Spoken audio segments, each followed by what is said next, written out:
How about My Fit Foods for our food sponsor?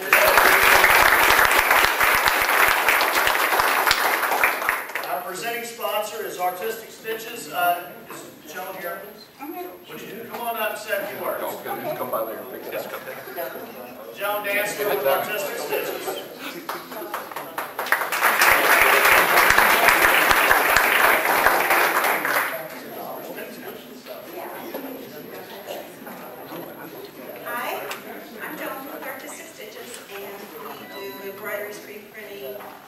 Rhinestones and logos. We've been in business for 14 years now, and I'm a member of the chamber for really all of those, I believe. And so anyway, we're proud to sponsor this this opportunity. I'm looking forward to, this is a new format for me. I haven't come to this meeting, so I'm looking forward to seeing what it's all about. Thank you. Thank you very much.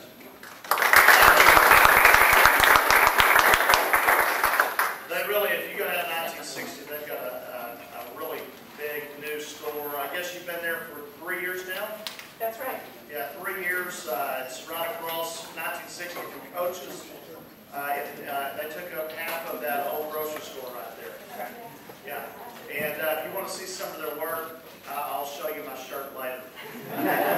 So, anyhow. But thank you so much for being our sponsor, our quarterly sponsor. Okay, our first speaker.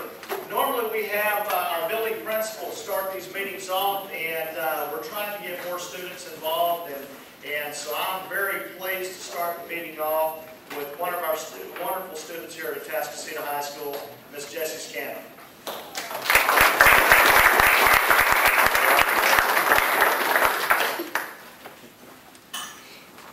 Hi, so like you said, I'm representing the Atascocita High School staff and the student body.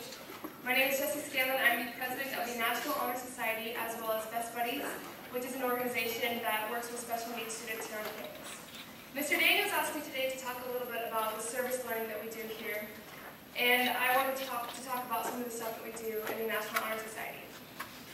Some of the smaller projects that we've done this year include an appreciation dinner, a surprise appreciation dinner, for the custodial and lunchroom staff, which turned out to be really amazing, and we all came and brought food and we served them, and it was very gratifying for us and them as well.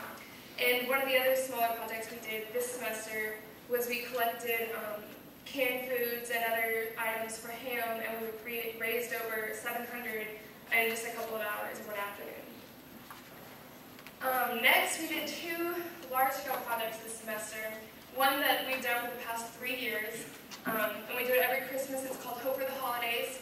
This year we adopted 80 students from Northbelt Elementary, and we give them all a survey, and they have to fill it out. It has their shirt size and their shoe size, and what they want to be when they grow up. And at the very end of the survey, it says what do they really need and what do they really want. And unlike, sometimes when you get the little angel tree stickers, they ask for like Xbox or Xbox games, but these kids were asking for shoes and pants, and they really needed a winter sweater.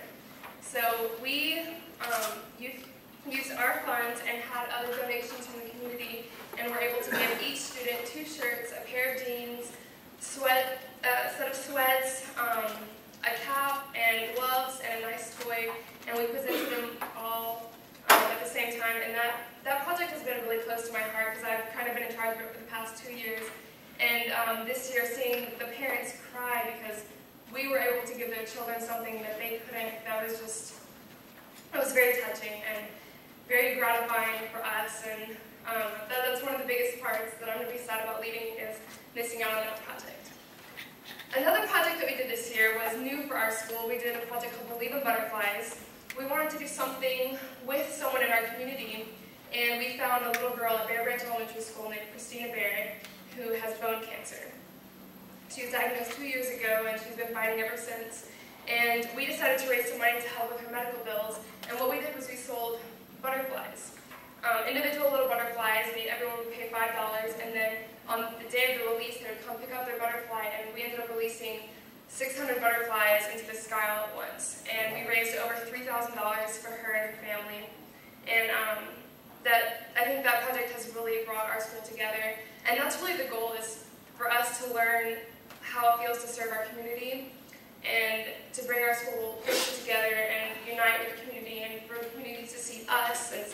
not just teenagers worried about our problems, but we really do care about our neighbors and our community. And that's really all I have to say. But thank you for your time today. I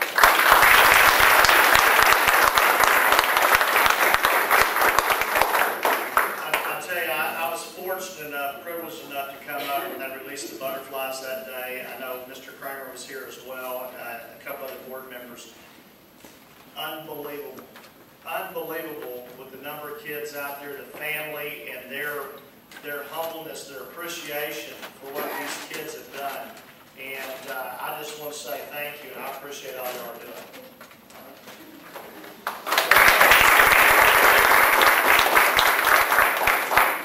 And the neat thing about these BizComs, we can showcase what our students are doing. These are student-led initiatives, and they're going on in every one of our high schools. We have fantastic leaders. We have fantastic kids, and this is a direct response to what they're learning on our campuses. We're going to finish the day with another highlight of one of our programs that I'm really excited about. But before we get there, we've got a few more speakers. Our next speaker with the Lake Houston Sports and Recreation Foundation, Mr. David Otis, he spoke to us, I guess, at our first meeting, and he's coming in today to give us a little bit of an update. And I want you to use that so that we can get All right, good afternoon, guys. Well, my name is David Otis, and the only real way to explain the story about our committee is I got to give you a little history about how we started and how it all started. Of course, my name is David Otis. I've lived on Lake Houston. We're actually one of the first families to move out to the Atascocita area, lived on the lake. We moved out here in 1976. Guys, if you remember that, that's when 1960 was a 2-lane road. As an active real estate broker, selling houses in and around Lake Houston for the last 20 years, sometimes you just get tired of answering, that question is, so what's up with Lake Houston, Well, if you ask me, Lake Houston is one of our area's largest assets, and it's an asset definitely worth protecting. So, if we really want people to live here, to hang out here, to fish here, to buy houses here, and to raise their family, that lake is a big part of our community.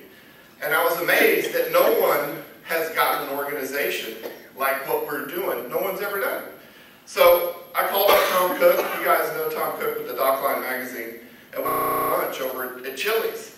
And I sat down with Tom, and we decided to start a committee for our lake with one goal, and that was to increase public awareness by hosting several events in and around the lake to benefit the fishery, the wildlife, and of course, with the recent drought, there's a lot of hot topics about Lake Houston. So we had, here we go. We took off, and last year we released 10,000 hybrid black bass into the lake, and that was, we basically restarted a dormant stocking program that has been, dormant for 16 years. We managed to do that in just a short period of time.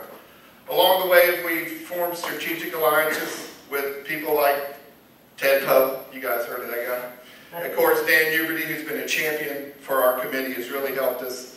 And of course, Tommy Williams. To those two, you guys may be aware, they shut down or helped regulate some of the illegal sand mining operations up the West Fork, which has been very beneficial to our lake. And of course, Joe Turner with the City of Houston and the Bayou Land Conservatory. Probably our best project, and probably what we're most proud of right now, is we've started a native vegetation project.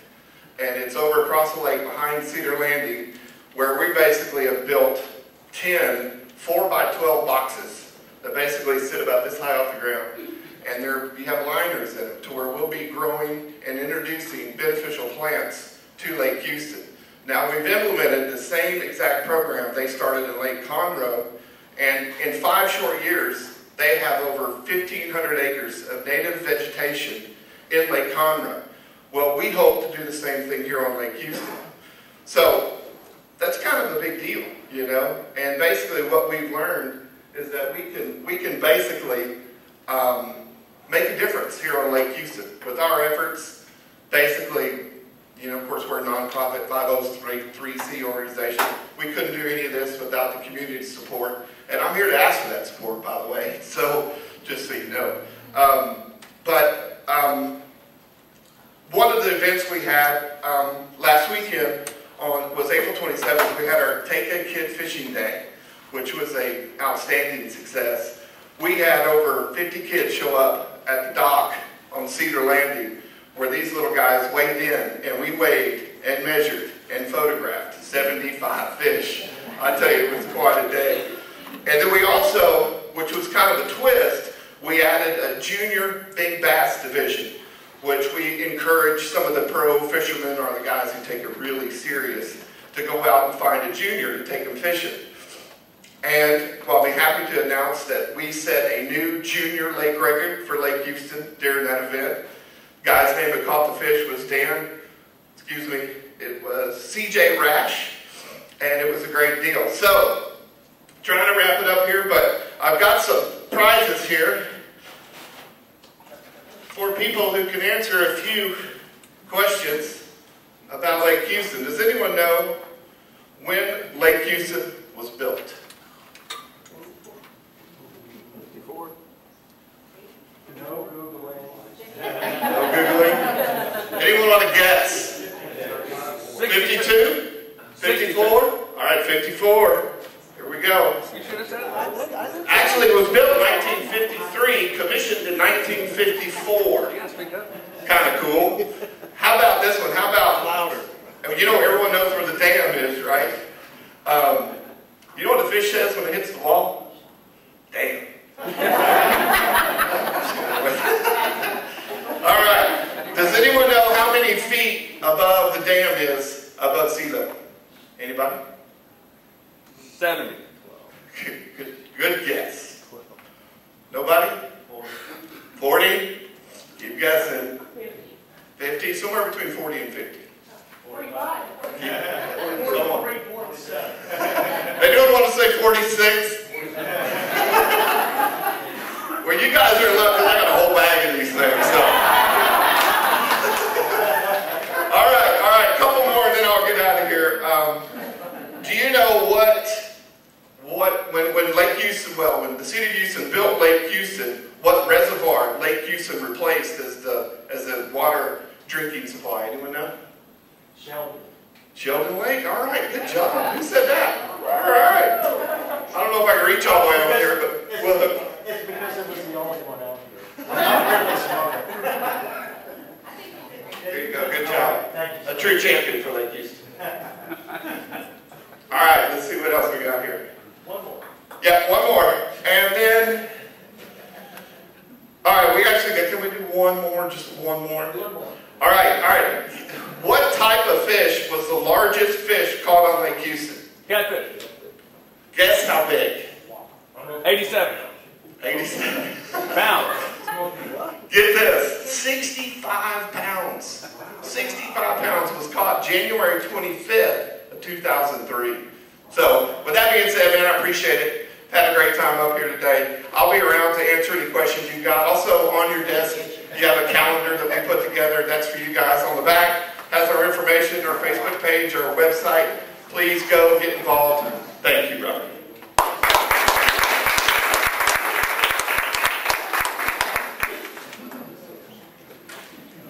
As you can tell, with quality schools, quality lifestyle, quality neighborhood, that's what the Chamber's all about. And most of you know the Chamber's story.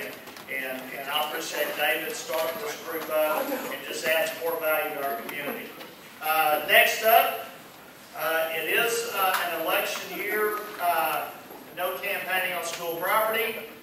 But we have Dr. Persson from Lone Star College. She's going to talk briefly about the bond referendum that they have going on and all the growth and expansion happening at Lone Star College.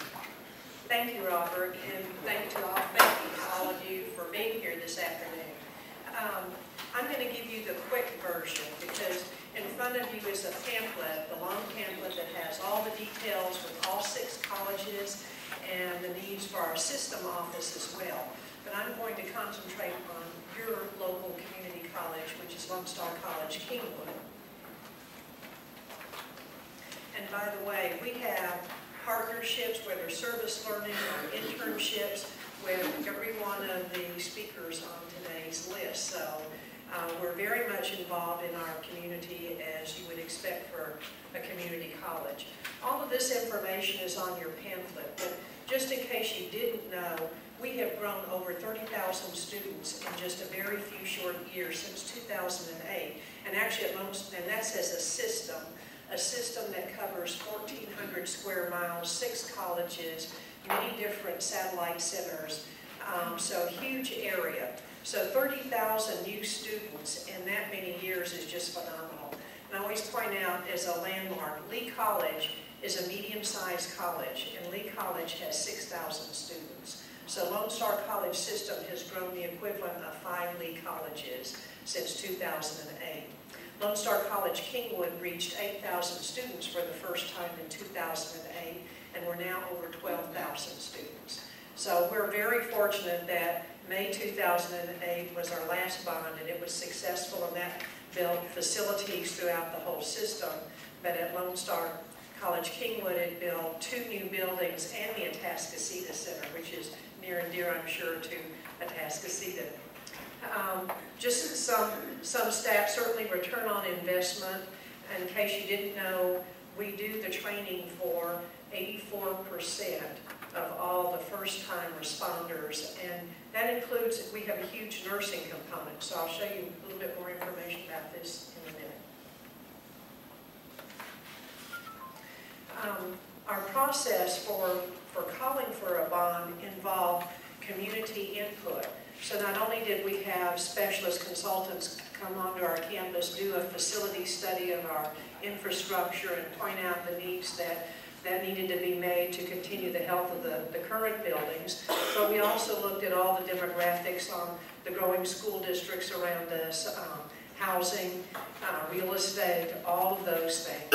And so each college kind of prepared a preliminary blueprint of what they felt like their most urgent needs are to keep up with the demand that we know will still be coming to the Houston area. You think about the growth in Houston, especially in this part.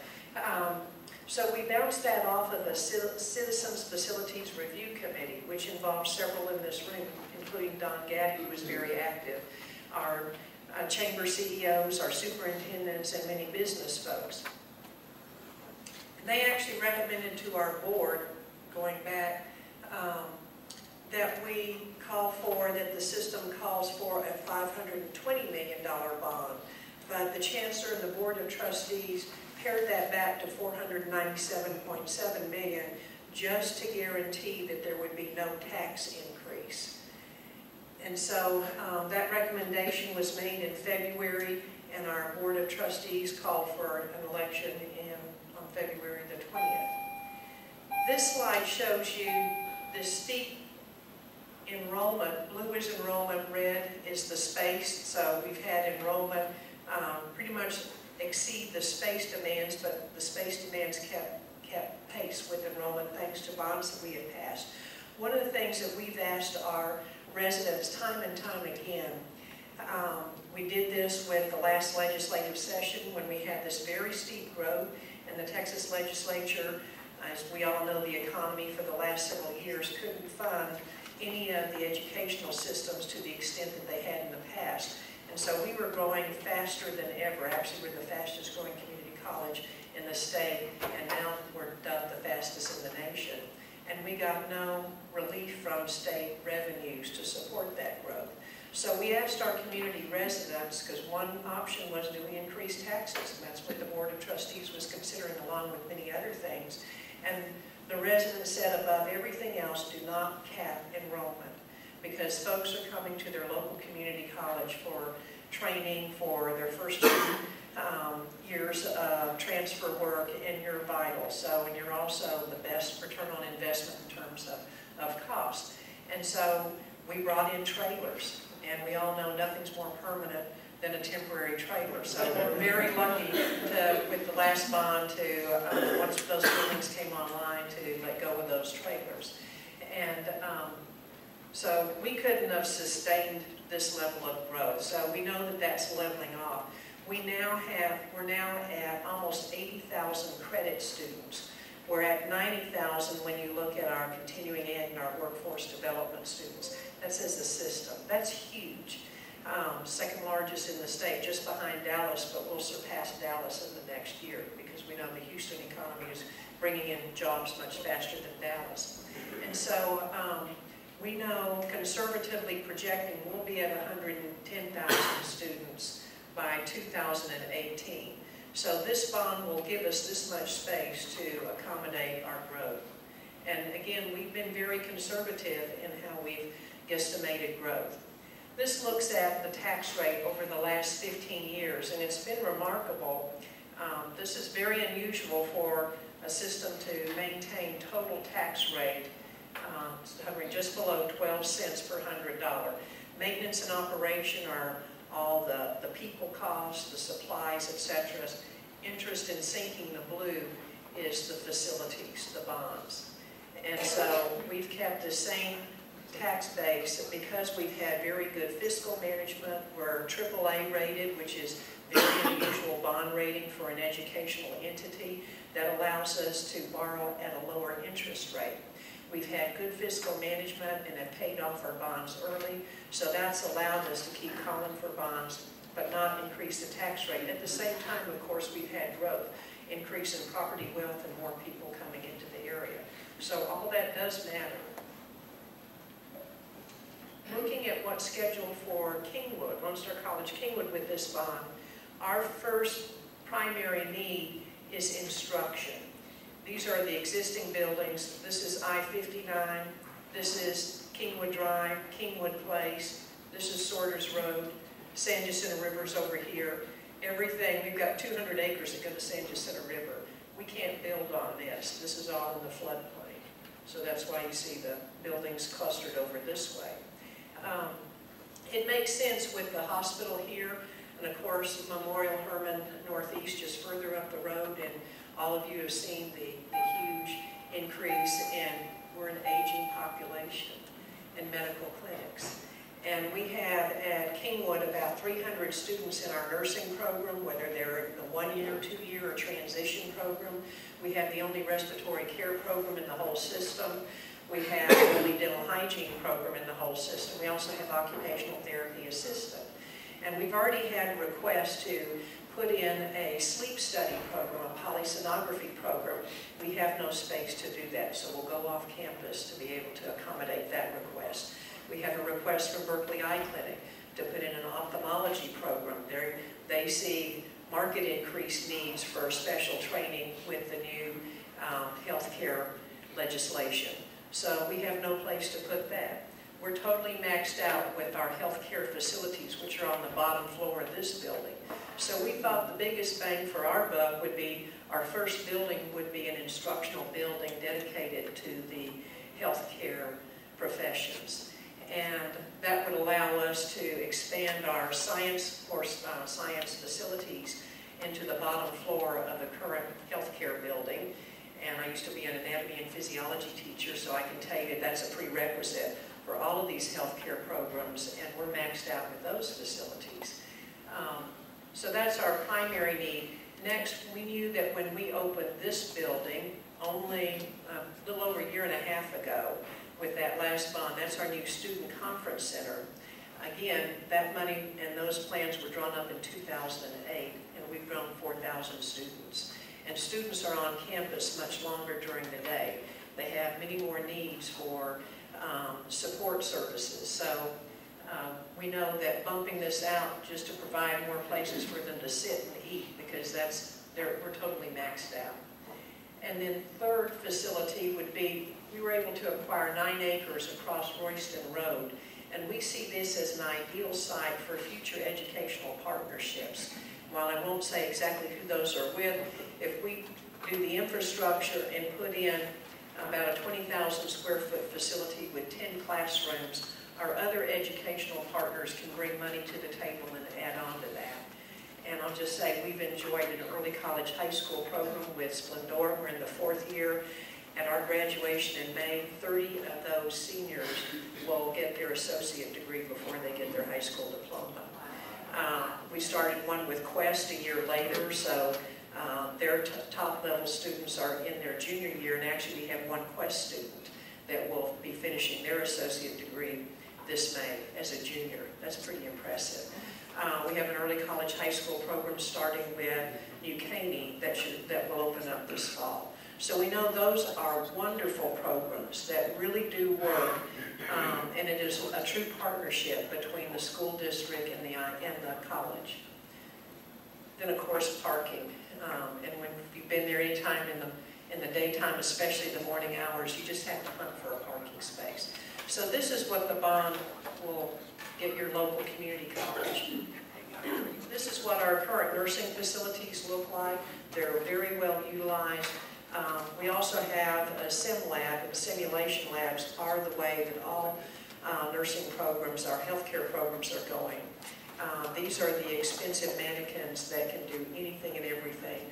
Our nursing faculty actually have a national reputation for designing and programming these. We even have one that will birth babies, so and do all the complications around the birthing procedure. So again, if any of you ever want to see this, just let me know. We'll be happy to give you a tour of your college if you haven't been there lately, and just to see how we're training the folks that will be working on us. Many of us not going to have babies, thank goodness, but the other end of life. Respiratory facilities, respiratory care, dental hygiene clinic. We can only take 15 students once a year. We have 12 operatories. And again, all of the students that graduate in these programs get jobs that start in the 40,000 range and go up to the 60,000. That's starting with a 2-year degree. We don't put in workforce programs that don't earn a good living wage. That's wise investment for all of us, and that comes back to our local communities again and again, because these folks stay and work in our communities. Current tutoring center, so part of this is renovation to provide them with more space. I know I'm pretty much out of time. That's just what our typical hallway looks like. So we are well utilized. This is limited seating area in our student cafeteria. Okay, wrapping it up. Also on the election slate are 3 of our trustees. The stars are the incumbent trustees, and again, I can't advocate one way or another who to vote for. Just do your homework. I can tell you that we've enjoyed very strong progressive leadership. You don't see Lone Star College system in the papers for all kinds of other things that aren't great press, like some of the other community colleges, one just south to us. And I think a lot of that speaks to the good leadership that we've enjoyed. Any questions for me? No question, because I know in the past elections there was live turnout. So what do people do to help you? Please go vote. First of all, in your handout are all the polling places, and so certainly go vote and get your neighbors to go vote.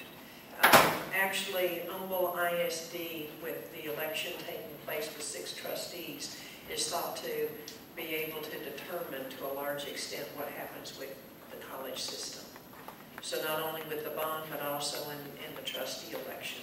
So please get informed, go vote, and any questions on where to go, and if it's not clear on the handout, there's a website that's also referenced.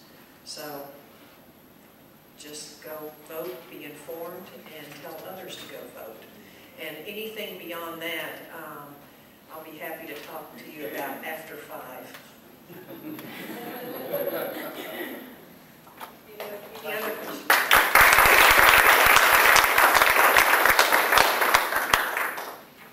The early voting on all the elections, on the ISD trustee, the Lone Star trustees, and the bond referendum, early voting goes through next Tuesday. So we'll be 8 to 5 today and tomorrow, 7 to 7 on Monday, 7 to 7 on Tuesday. And then election day is May the 11th, and it'll be 7 to 7 on that day. Multiple Lone Star locations, one Harris County location downtown, local, Oval City Hall, the ISC building over on Magnolia Cove, and the admin building. And then on election day, for the local election, you have Oaks Elementary and Atascocita, North Belt Elementary on the Beltway, Oval City Hall, and then Creekwood Middle School, Kingwood Middle School, and Foster Elementary. Okay?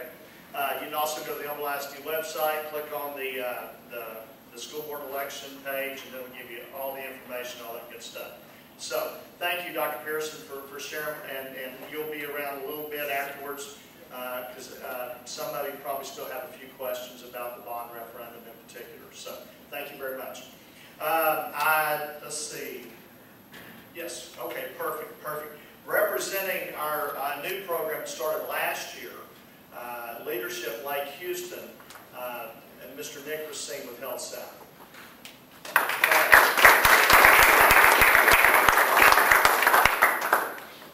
Nick and Health South are a new big partner with the Chamber. We appreciate you, and he was in our inaugural class of Leadership Lake Houston last year, correct? No, we're doing it this year. Yeah, no, there was others that laid the groundwork before me. Perfect, sounds good.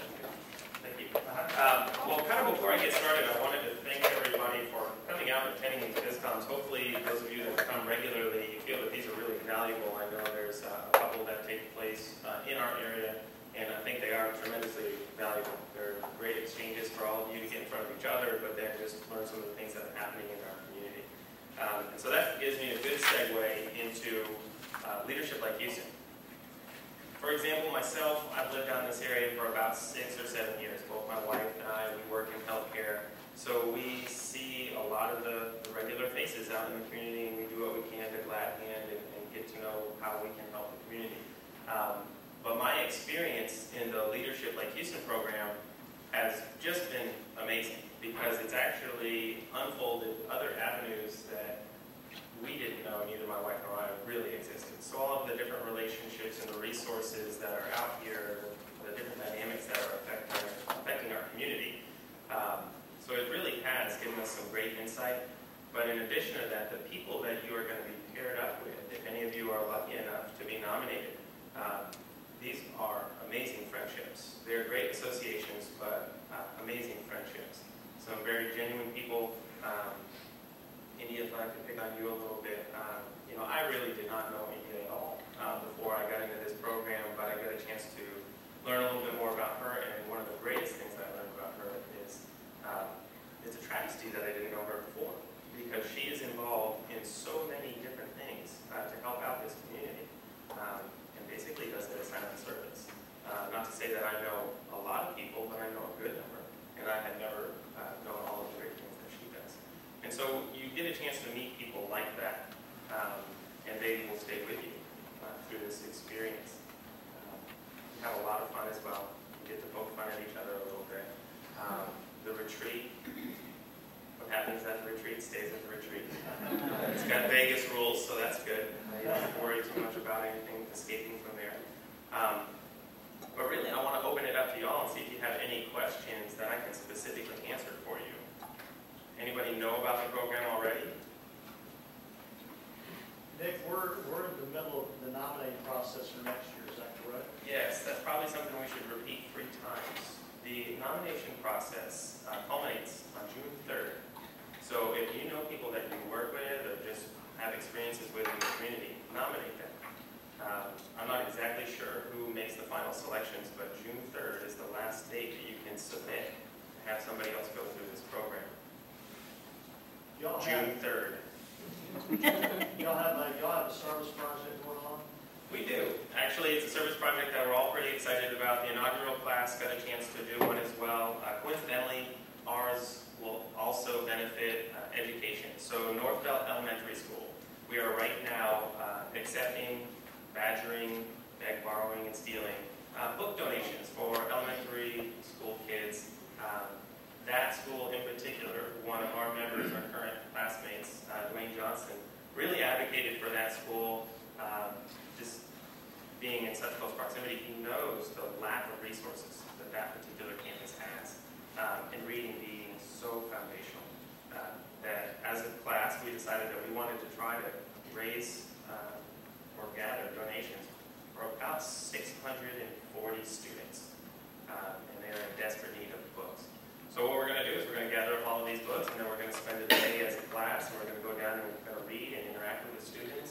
try to, in our own way, kind of show them the importance of the community that they're in and that we support them and do everything that we can. And that's our class project this year. Nick, what's the process for nominating? Well, I receive a form, I fill out that form, and then I turn it back into Jenna or Charlie or really anybody at the chamber I think can accept it. As far as gathering up the nominations, I believe the board really goes through that and makes their decisions. Jenna, you wanna chime in on that real quick? We do have nomination forms outside at the registration area, so if you want to nominate someone, if you want to nominate yourself, you can do that as well. And there is an application process. Voting for yourself. Perfectly fine. We do have an application that once I get the nomination form, I will send you so that you can fill out and send back. We have brochures about the program too outside of the registration area, so if you're interested, you can grab a brochure. I think the best way to learn about it is if you talk to India and if you talk to Nick here today, and they can answer your questions and tell you about their experience with the program.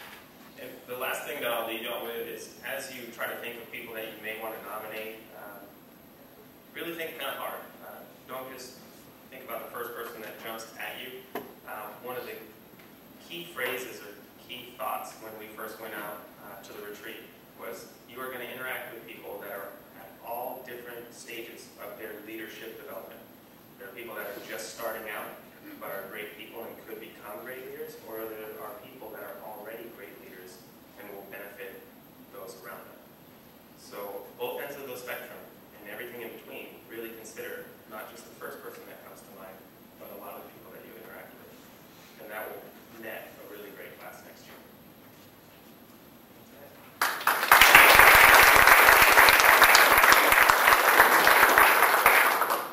You know, my wife Jen is in their class, and one thing that I've seen from her going to their retreat and the interaction that Nick was talking about, it's really forced her to get out of her comfort zone.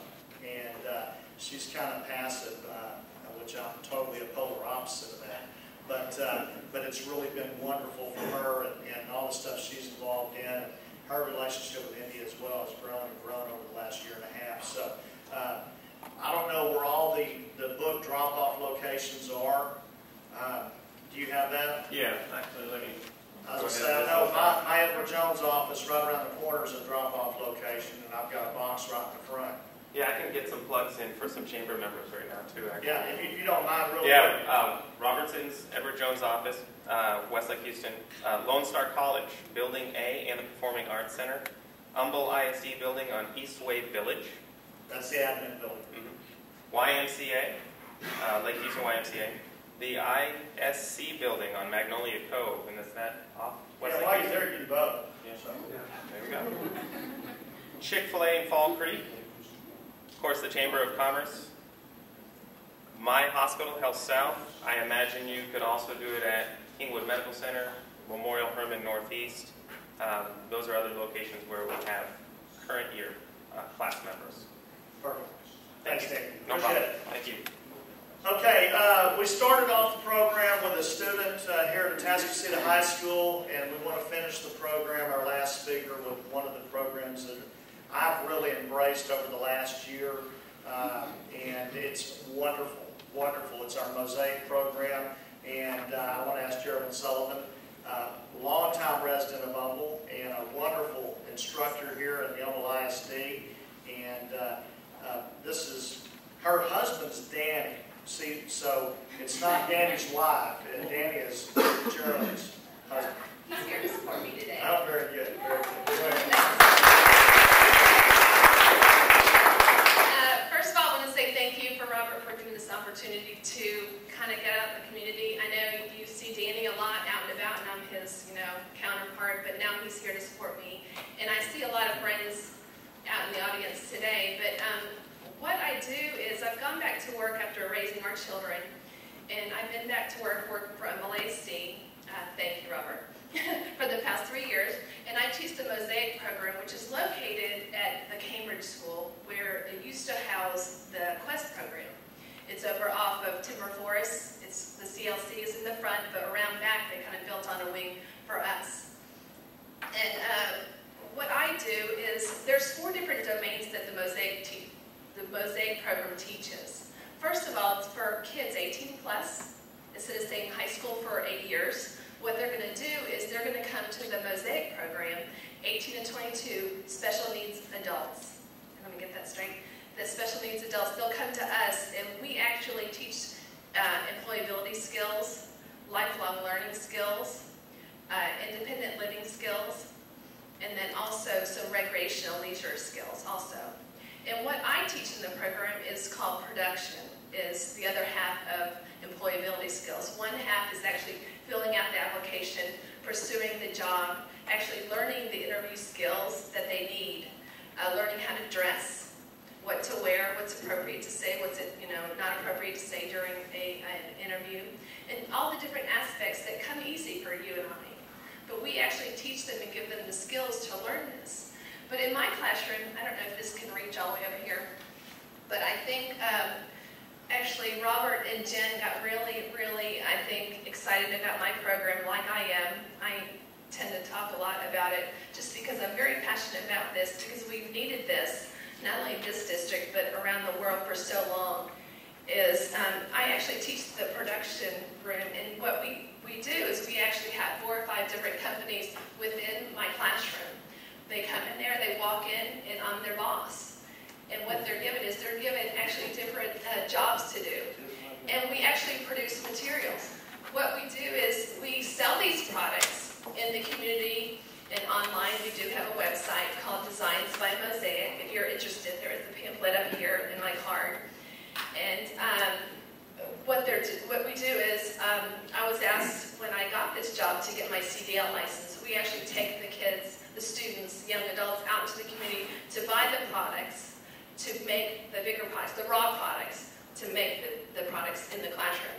So this was a piece of glass, but it's now turned into a vase. What they do is they actually cut a round circle. Let me put it right here.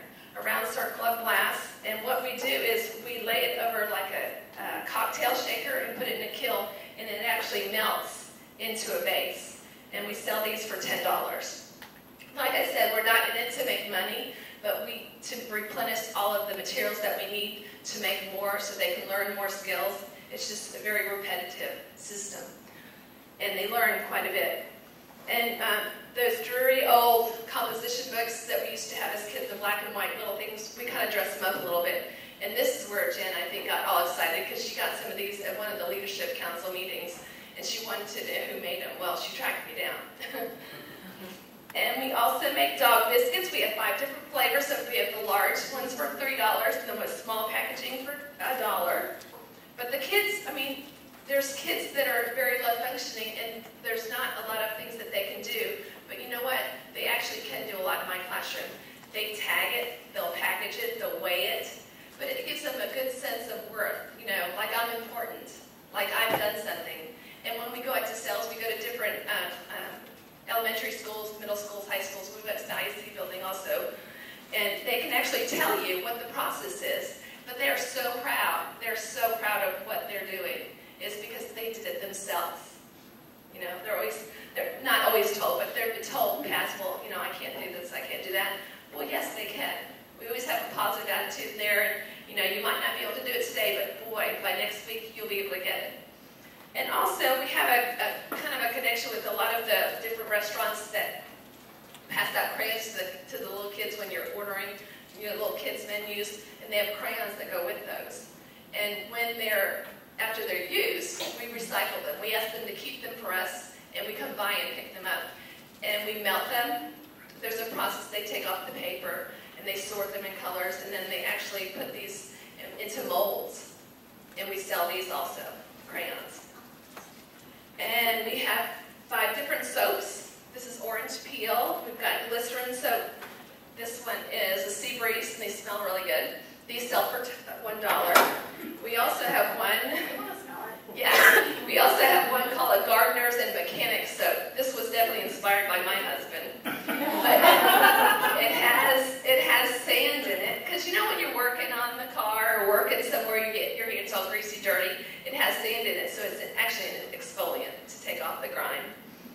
And here's some smaller versions of the notebooks. These sell for $4, these sell for $1.50. And we also make candy dishes. Any design that you want, we pretty much, I can't say that we've never said no to anything, but we pretty much have done different things. We've done A&M, we've done UT, we've done all different types of things. If you want, like for St. Patrick's Day, we did shamrocks and sell those. These are $10. But I was hoping that Sam would have stayed because we also make these crosses, and these are mosaic crosses. They sell for $10. But I was actually going to present this to Sam for his daughter, Emma, because, you know, I was thinking of her when the kids were making it, and I told them all about it, so they wanted to especially make this for Emma. So you'll have to bring that to Sam. But I know I kind of went through it really quickly, but I'd like to thank Dr. Persson for the extension to Lone Star College, because we do also, the kids go out to Lone Star College, either they take continuing ed courses, which majority of them do, or they take a class for actual credit. But I'm proud to say that we have won our very first Mosaic student graduating from Lone Star College this year with an associate's degree.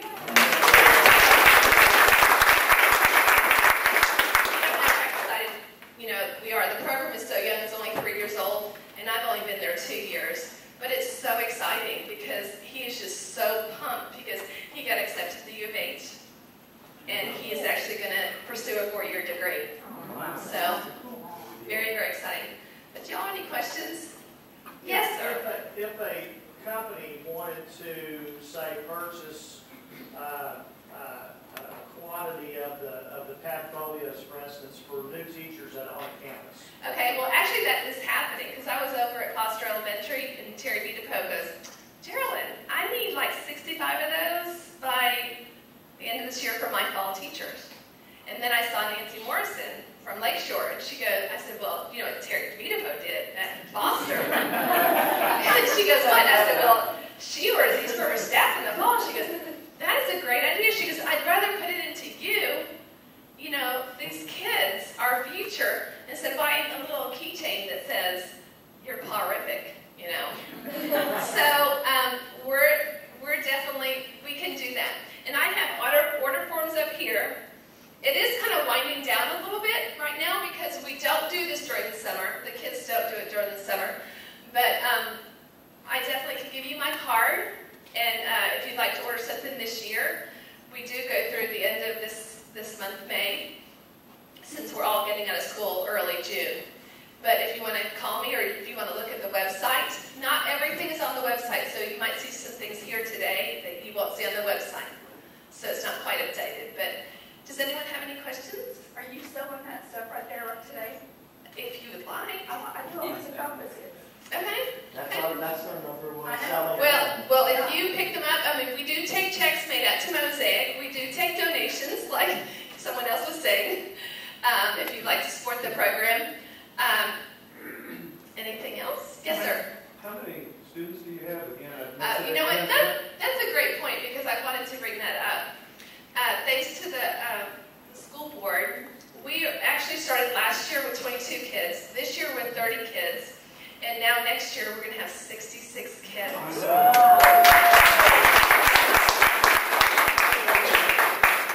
me? How are they selected? How are they selected? Well, there was an application process per se, but pretty much everyone got in, but we just had to go through the steps. But this year, if they're 18 plus, if they've actually reached all their requirements to graduate from high school, they're able to leave that campus. And not really graduate, but continue at our campus. And we're also going to rent a wing on Elmville High School. So all of the 66 kids will be either over there or over at Cambridge, but they're all filtered through both classrooms. But it's all 18 plus. And they would have not graduated? No, they will graduate from MOSIAC with a high school diploma. Anyone else? What? Oh, I'm so sorry. You know what? This is actually, it was hiding over here. This is a good thing that I thought a lot of people here would be interested in. Our kids make plaques. These are the only sizes that they come in, but these are $5.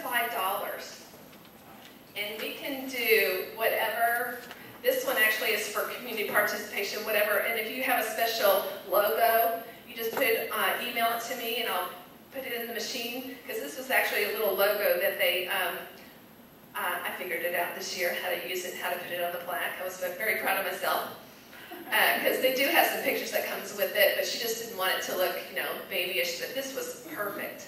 But they're $5 in different quantities, whatever you need, different sayings. If you have the wording, we can work together on the wording. If you don't, no problem. Anything else? Thank you.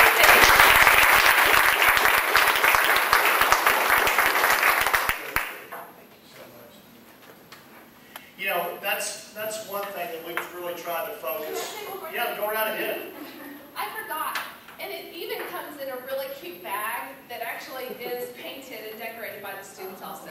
We do everything from the packaging, the stickers, to the bag you walk away with. So, thanks.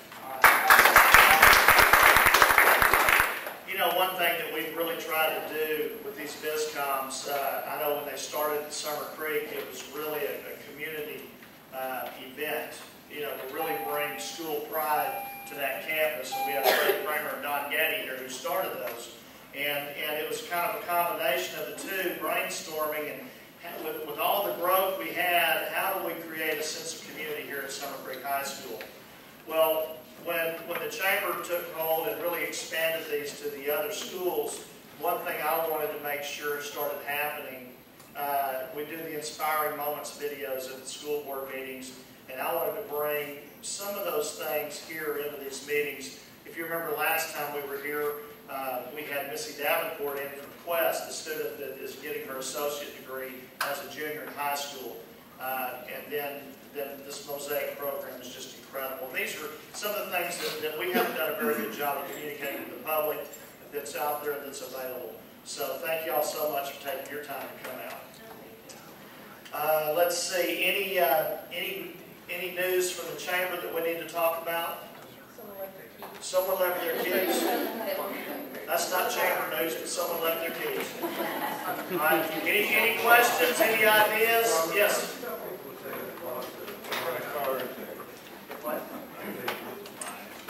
If you're not a member of the Chamber, Stephanie is here, Jen is here, Trish is here. They can help you with that. We need people involved. We're embarking on a major economic development program. We're right in the middle of it, and really bringing the schools, the community college, the taxpayers, the local businesses all together in one group to make this the community for Northeast Harris County and Montgomery County. We sent a group from the school district and a group from the Chamber to Virginia last weekend, 2 weekends ago. 2 weekends ago for a relocation seminar for all the Exxon employees. Over 2,000 families are moving to our area over the next 2 years. So we have a lot of representation there from the school district and the Chamber of Commerce, trying to drive those folks to our communities instead of other communities. So these are the things that we're looking at doing. And again, quality schools, quality communities, it's a great lifestyle. Thank y'all for being here. If you want to visit a little bit, that's fine. And we'll see you next time. When's our next BizCom? Is June 13th at Summer Creek. And I think don't we have 2 in June? And June 7th at Kingwood. Is that Kingwood High School or K Park? Kingwood High School. At Kingwood High School. All righty? Thanks all the speakers. Thank you all for coming.